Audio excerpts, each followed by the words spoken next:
In the midst of the chaos of modern life, where we wake up with racing hearts thinking about the day's tasks, the worries that await us and the challenges we need to face, there exists an ancient practice that can completely transform our daily experience: starting the day with God. Psalm 4:6 is one of the most powerful declarations of faith and trust in God found in Scripture.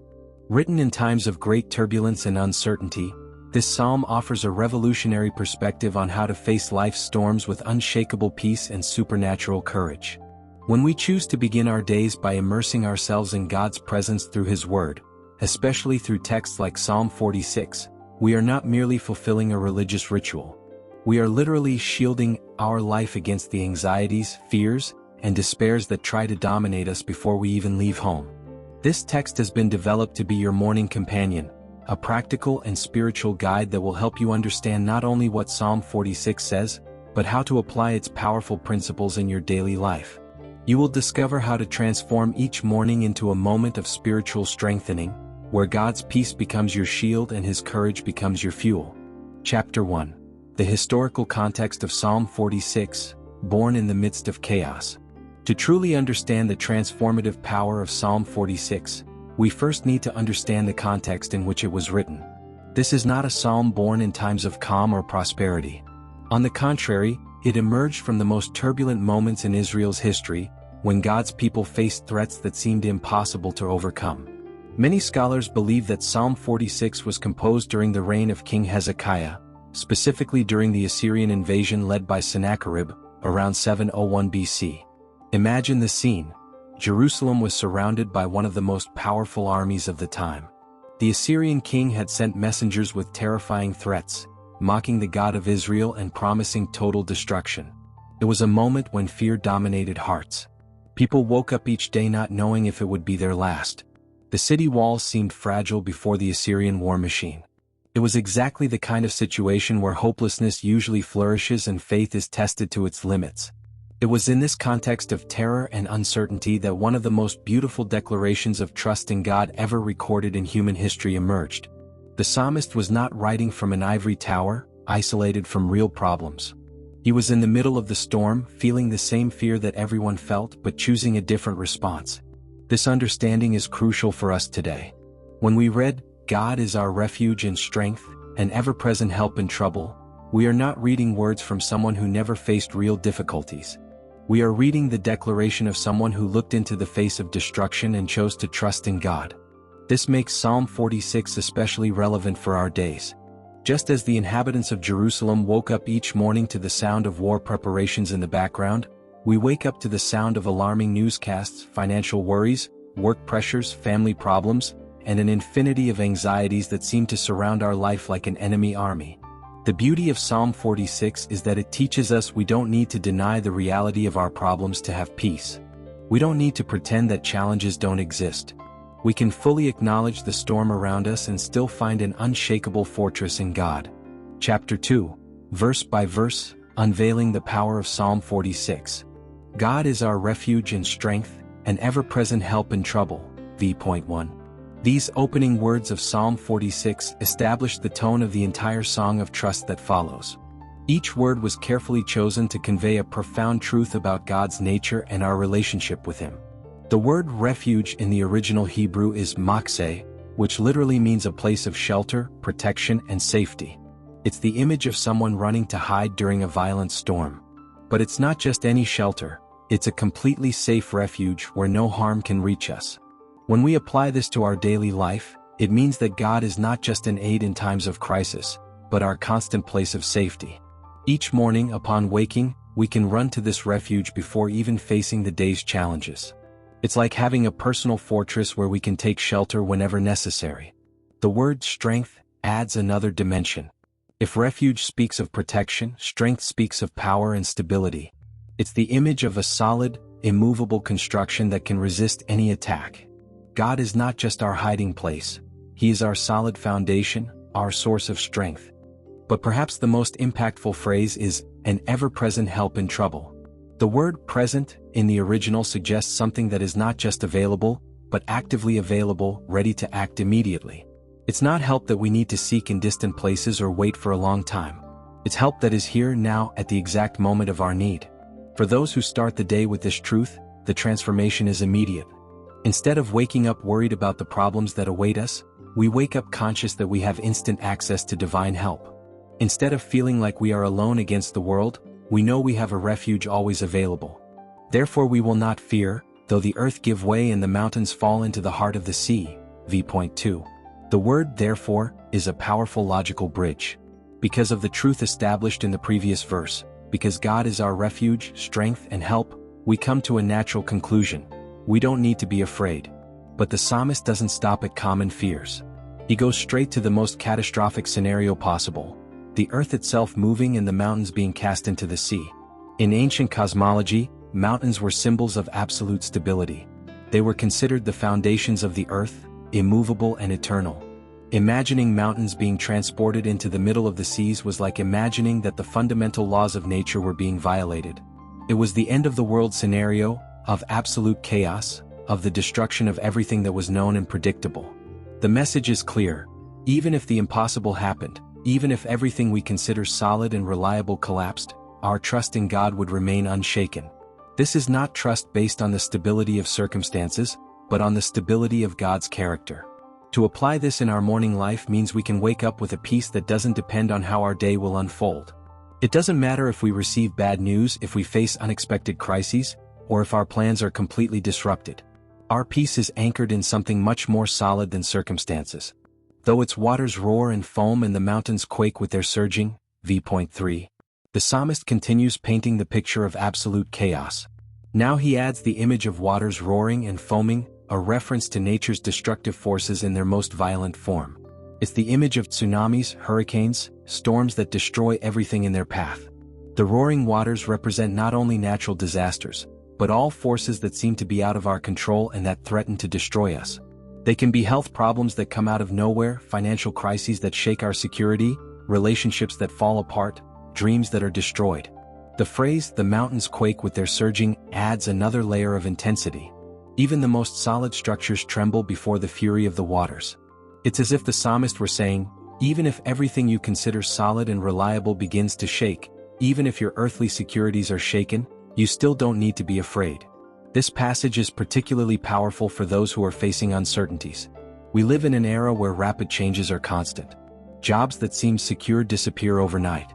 Relationships that seem solid fall apart. Investments that seem safe evaporate. Psalm 46 teaches us that our peace cannot depend on the stability of external circumstances, because even the most stable circumstances can change. Our peace must be founded on something immutable, God's character. There is a river whose streams make glad the city of God, the holy place where the Most High dwells. v.4. After describing the chaos of destructive waters, the psalmist makes a surprising transition. He presents us with a completely different image of water. Not waters that destroy, but a river that brings joy and life. This is one of the most beautiful images in all of Scripture. In contrast to the violent waters that threaten to destroy, there exists a peaceful river whose waters bring life, joy, and provision to God's people. This river is not tumultuous or destructive. Its streams are gentle and life-giving. Historically, Jerusalem was not known for having a mighty river flowing through it. The psalmist is using poetic and prophetic language to describe a spiritual reality. This river represents God's presence flowing through his city, bringing life, sustenance, and joy. For us today, this river represents the constant flow of God's grace, peace, and provision in our life. While around us the waters of chaos may be roaring, within us flows a river of peace that comes directly from God's throne. The word "make glad" is particularly significant. This river doesn't just sustain, it brings joy. It's not grim survival but abundant and joyful life. Even in the midst of external storms, we can experience a deep joy that comes from God's presence in our life. Starting the day connecting with this river means opening our heart to receive the flow of God's presence. It's allowing His peace, His joy, and His life to flow through us before facing the day's challenges. God is within her, she will not fall. God will help her at break of day. v.5. This verse contains one of the most comforting promises in all of Scripture, especially for those who want to start the day well. The phrase "God is within her" speaks not just of proximity, but of permanent dwelling. The word "within" suggests not just presence, but centrality. God is not on the periphery of our life, visiting occasionally when we call Him. He is at the center, at the heart of who is our life and our identity. She will not fall is the natural consequence of God's presence. When the Almighty dwells at the center of our life, He establishes a stability that no external force can destroy. We may be pressed on all sides, but we will not be destroyed. We may face storms, but we will not be uprooted. But it's the final phrase that makes this verse especially relevant to our theme: God will help her at break of day. This is not just a poetic reference to dawn, it's a specific promise about the timing of God's help. Morning, in biblical culture, was seen as the moment of new beginning, of renewed hope, of divine intervention. It was when enemy armies were frequently defeated, when answers came, when miracles happened. For us, this means that each new day brings with it the fresh promise of God's help. No matter how dark the night may have been, no matter how difficult yesterday's problems were, at break of day, God is ready to help us in new and powerful ways. This is why starting the day with God is so transformative. We're not just following a religious tradition, we're aligning ourselves with the divine timing of provision and help. We're positioning ourselves to receive the fresh help that God has prepared for each new day. Nations are in uproar, kingdoms fall. He lifts His voice, the earth melts. v.6. The psalmist now expands the perspective to include not only the forces of nature, but also the political and military forces that can threaten us. The nations and kingdoms represent organized human powers that oppose God's plan. The word uproar suggests intense fury, violent agitation. It's the image of nations preparing for war, of armies mobilizing, of political powers rising in opposition. For the original readers of the psalm, this was a tangible reality. They were literally surrounded by enemy nations. For us today, these nations in uproar can represent any organized force that opposes our well-being or God's purposes in our life. They can be corrupt systems, unjust structures, organized opposition to our projects, or divine calling. But then comes the surprising turnaround. He lifts His voice, the earth melts. A single word from God is sufficient to undo all the organized fury of enemies. The divine voice has absolute creative and destructive power. This image reminds us that no matter how powerful the forces that oppose us may seem, they are powerless before a simple word from God. A single word from Him can dismantle conspiracies, open impossible paths, tear down insurmountable walls. Starting the day remembering this truth frees us from fear of human opposition. We don't need to fear the powerful of this world, unjust systems, organized conspiracies against us. One word from God is sufficient to change any situation. The Lord Almighty is with us. The God of Jacob is our fortress. v.7. This verse introduces what will become the Psalm's refrain, repeated also in verse 11. It's a declaration of spiritual warfare and a proclamation of victory at the same time. The title Lord Almighty is a translation of the Hebrew name Yahweh Sabaoth. Sabaoth refers to armies or heavenly hosts, the angelic forces organized under God's direct command. It's a military title that emphasizes God's absolute power over all forces in the universe. When we declare that the Lord Almighty is with us, we're affirming that we have by our side not just a powerful ally, but the supreme commander of all heavenly forces. It's as if we were individual soldiers who discovered that the general of the armed forces not only knows our name but chose to fight personally at our side. The second title, God of Jacob, adds a dimension of intimacy and personal history. Jacob was not known for his strength or perfection.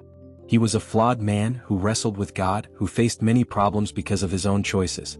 But God chose to identify with him, make a covenant with him, bless him and transform his life. Calling God the God of Jacob is remembering that He doesn't choose to work only with perfect people. He specializes in taking complicated people with messy stories and transforming them into instruments of His glory. For those who start the day with this declaration, the transformation is immediate. Instead of leaving home feeling alone against the world, we leave knowing we have the supreme commander of the universe as our personal ally.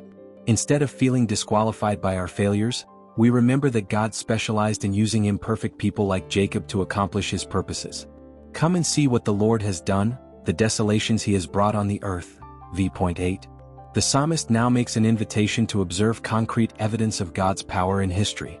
The word come is a call to action, an invitation for us to leave theory and look at the facts. See is not just a casual look, but careful and reflective observation.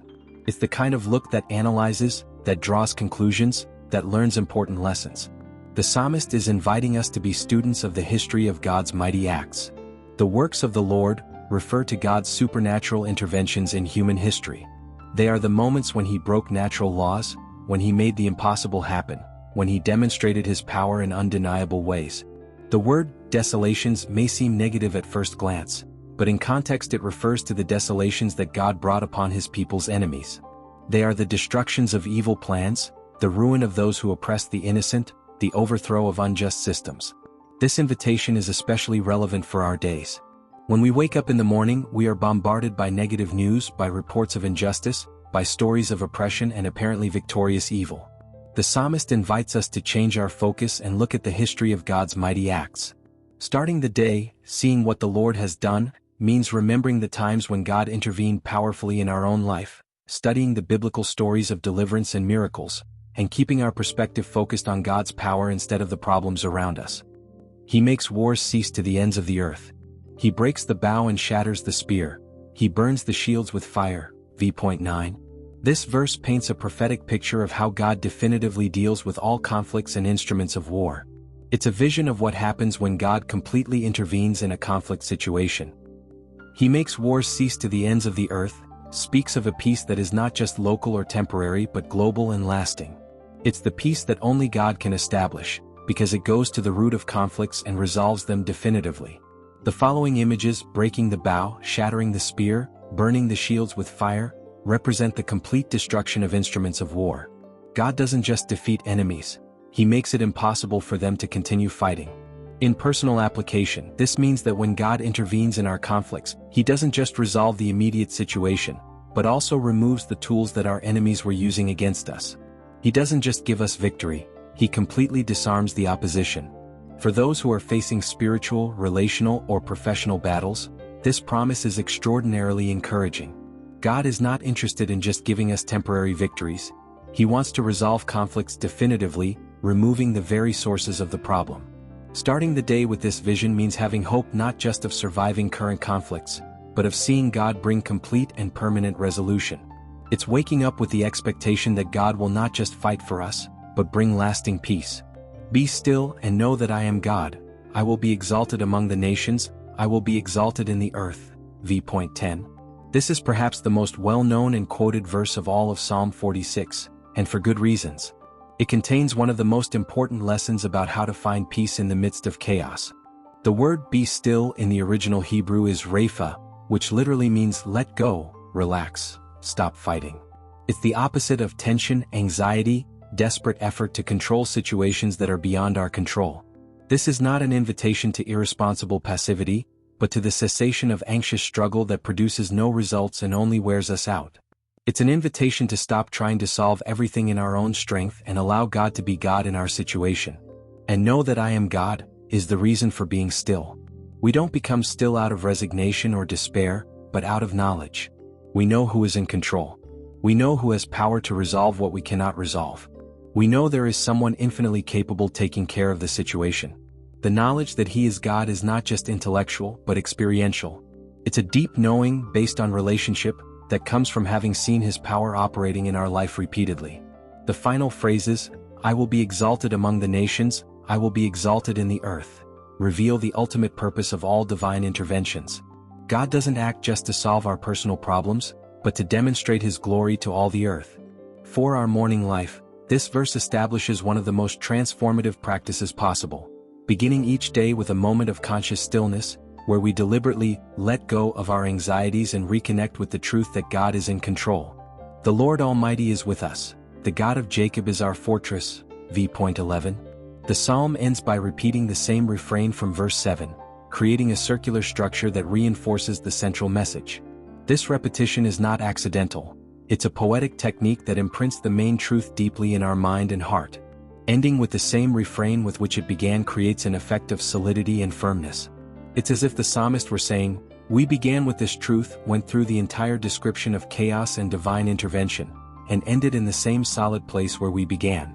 The repetition also suggests that no matter how many difficult situations we go through, no matter how many times our faith is tested, we always return to the same fundamental truth. The Lord Almighty is with us, and the God of Jacob is our fortress. This circular structure of the psalm is especially appropriate for those who want to use it as a morning prayer. We begin the day declaring that God is our refuge, go through all the possible storms that the day may bring, and end by reaffirming the same truth with which we began.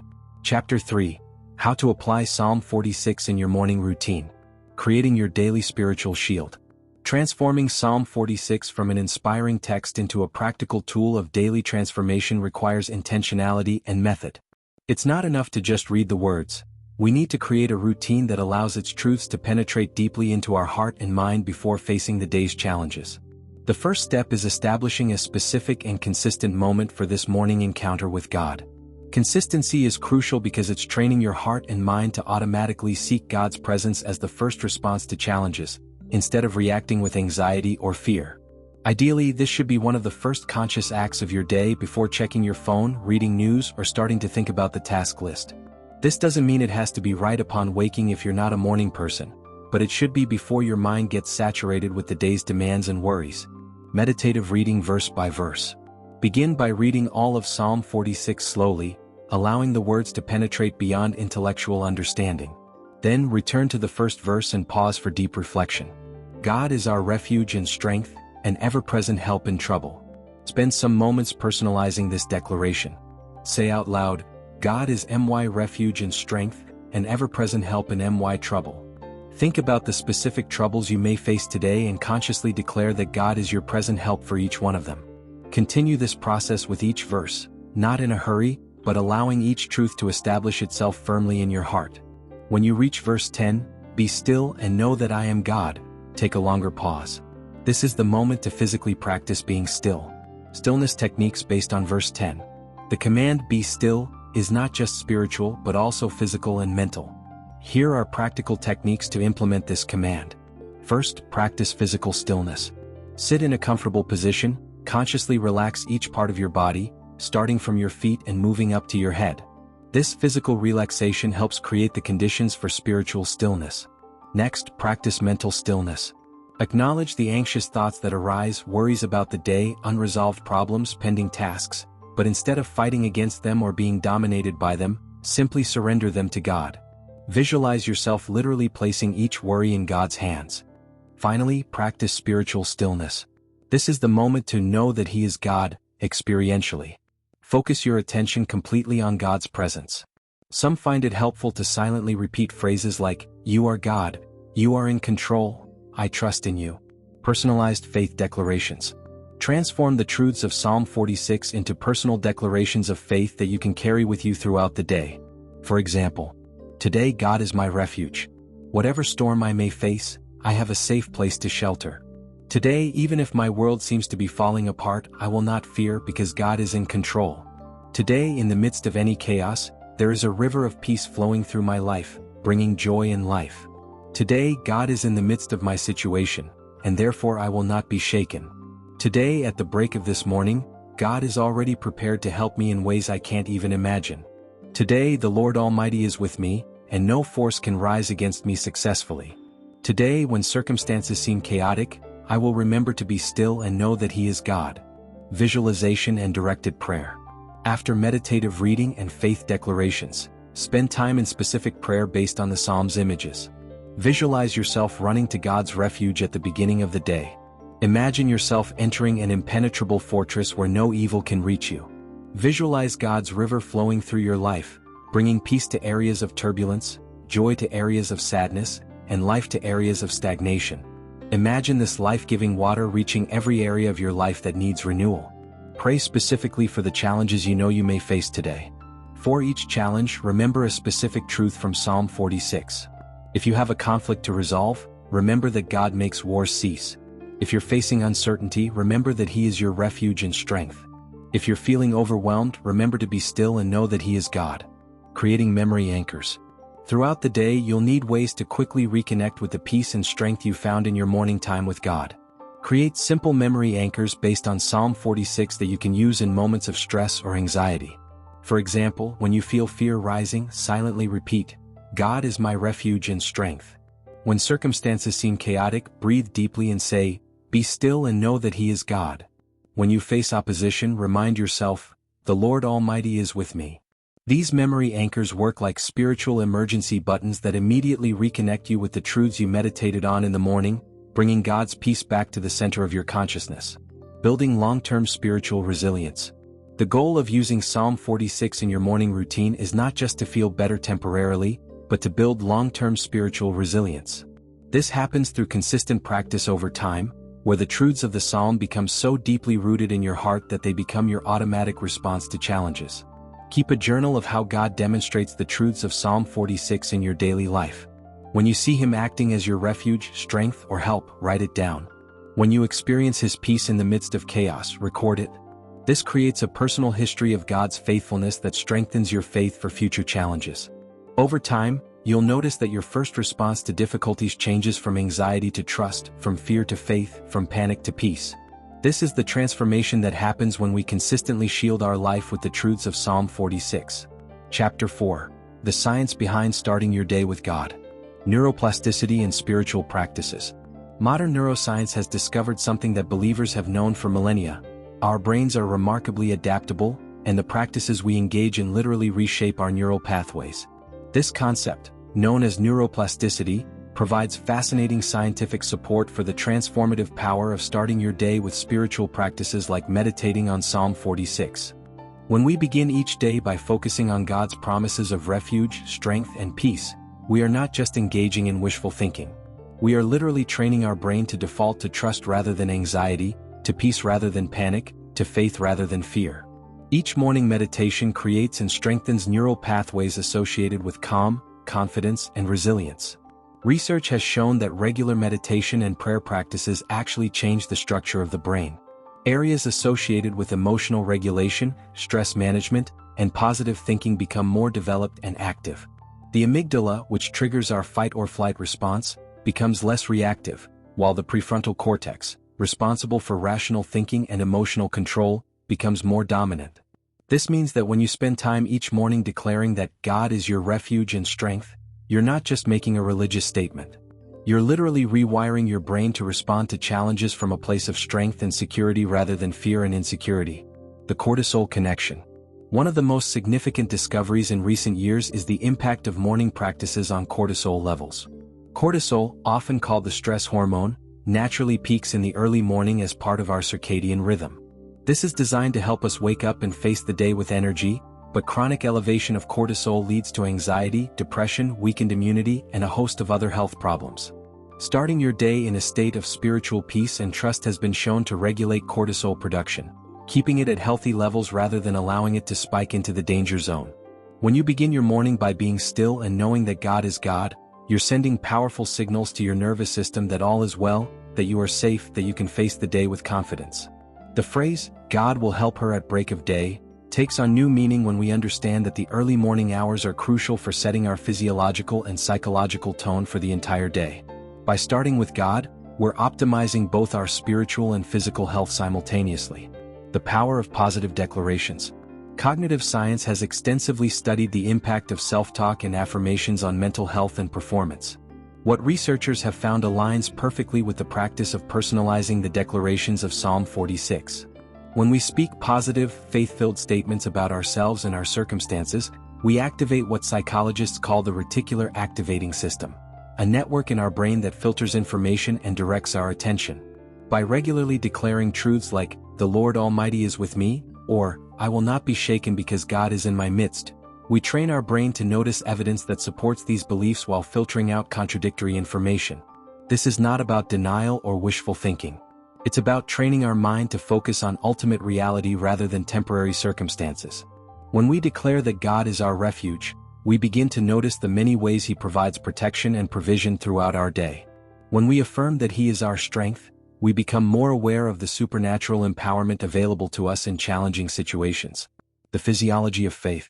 Recent studies in psychoneuroimmunology, the study of how psychological states affect the nervous and immune systems, have revealed that faith-based practices have measurable positive effects on physical health.